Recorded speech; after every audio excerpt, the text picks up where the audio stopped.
Hello সবাইকে, সবাইকে দোল পূর্ণিমার অনেক অনেক শুভেচ্ছা। যেহেতু দোলটা অনেক দিন আগেই কেটে গেছে, তাহলে দোল পূর্ণিমার দিনকে এই আবির দিয়ে বড়দের পায়ে প্রণাম করার কনসেপ্টটা আমার ভীষণ ভালো লাগে। সেরকমভাবে তো বড়দের সেরকম প্রণাম করা হয় না, কিন্তু এই দিনকে আমরা করি।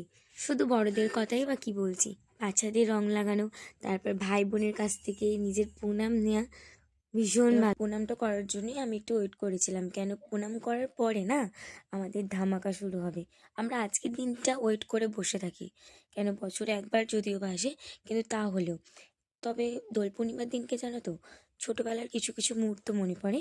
কেন আমরা ছোটোবেলায় জানো তো যেরকম আবির আমরা খুব কমই খেলেছি, বেশিরভাগ আমরা সব বাবা জল রং এনে দিত, সেহেতু বালতিতে জল রং গুলে পিচকারিতে করে সবাইকে দেওয়া, তারপর বেলুনে জল ভরে সবার গায়ে ছুঁড়ে মারা, এই জিনিসগুলো সত্যি একটু মানে খুব